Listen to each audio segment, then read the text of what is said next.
Hey guys, how's it going? It's Rob Sutton. We're back here with another review today. So ever since people started working from home a lot more often, it seems like every single company's in a race to come out with their best version of their webcam. However, most of the products seem to be more of a spec race rather than adding features that might be more useful at your home office. So when BenQ reached out and asked if I wanted to try out their ideaCam, it had some unique features that I wanted to take a look at. So let's get at it.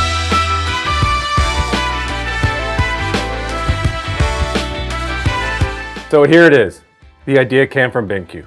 So let's take a look at what it actually is. First off, it features a Sony 8 megapixel CMOS sensor that takes a resolution up to 3254 by 2448 at 4:3. As you can see by the rest of the specs, it comes close to 4K resolution and has a lot of options all the way down to 640 by 480. It has a 72.9 degree field of view, it has a 10 centimeter focal length with an aperture of f2.2.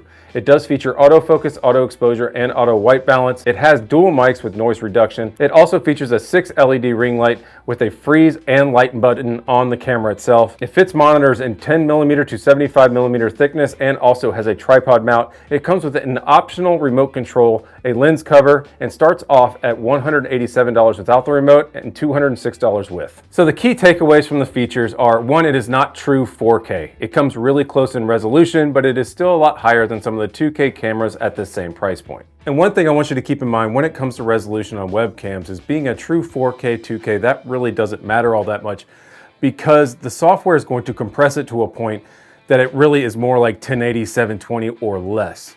What higher resolution sensors allow you to do with webcams is be able to punch in and zoom in without losing quality. So if you're starting off with 4K or near 4K resolution and you need to zoom in on your face, you need to zoom in on something on the desk, you're not losing quality through the streaming service like you would if you were starting off at 720 or 1080. System with the noise canceling. We're doing a screen recording with QuickTime and using the BenQ dual mics as the mic setup. So what actually makes the ideaCam different? One, it's not just a camera that's in a spec race, even though the specs are pretty good. Have you ever been working at your desk and wanted to just flip down a camera really easily and show what you're working on your desk? Or have you been working on technical drawings and people are asking to see the drawing itself or some kind of material where they really needed a close-up look? That is where the ideaCam comes into play. So the real key feature of the ideaCam is being able to show what's on your desk and get a macro view of anything that you want to take a look at. See, what happens is when you flip the ideaCam down, it automatically, through a sensor in the camera, realizes that you're trying to show something on the surface itself and flips the image automatically.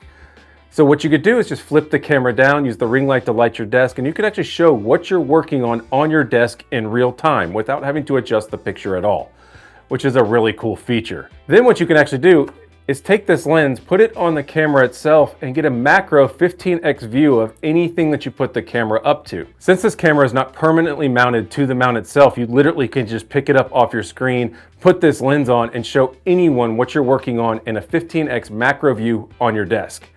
Now, I know you're wondering, when would I use this in real life? Well, I could think of a lot of different things for a lot of different creatives, but in my personal life myself, whenever we're working on really detailed drawings and I want to be able to pin out exactly what I'm working on, and then if the values are really small so people can't really see them, I can literally put the 15x on and show them the little numbers on a technical drawing that we might want to change or edit. And then I can write them down in real time while people were watching and then send the file over later. Are there other tools that can do this? Yes, there are a lot more expensive ones. You can kind of fake it with an iPad, but this makes it bring the office environment to your desk at home.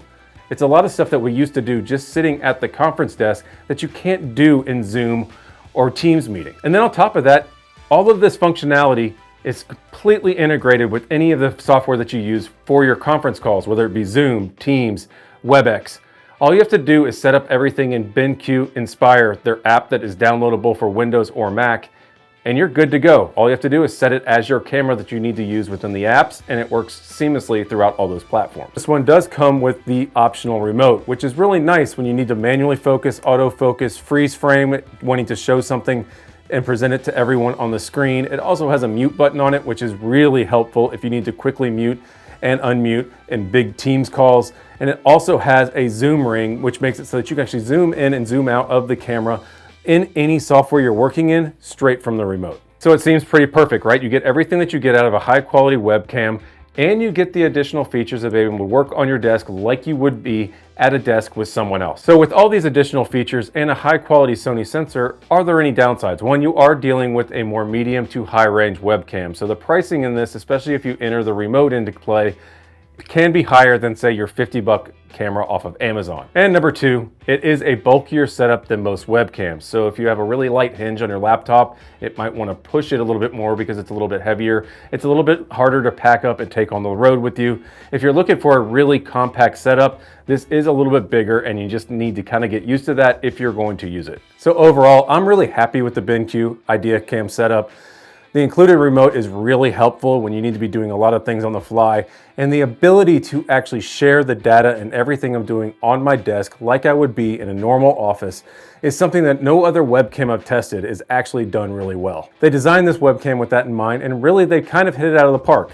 You've got a high quality Sony sensor within the cam itself, so when you're just doing regular calls, everyone sees that you actually have a good camera on your desk. And then being able to share that stuff on your desk like it is in person is kind of a game changer.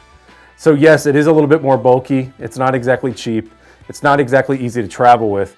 But when I'm working on group projects with my team here at the office, it is really nice to get that handwriting and everything back on my desk. So guys, I want to hear what you think. Do you like this ideaCam? Is it something you could see using in your home office? I want to hear from you down in the comment section below. If you like this review, please give it a thumbs up. Consider subscribing to Rob Sutton for more videos like this in the future. And until then, on to the next one. Thanks guys, see ya.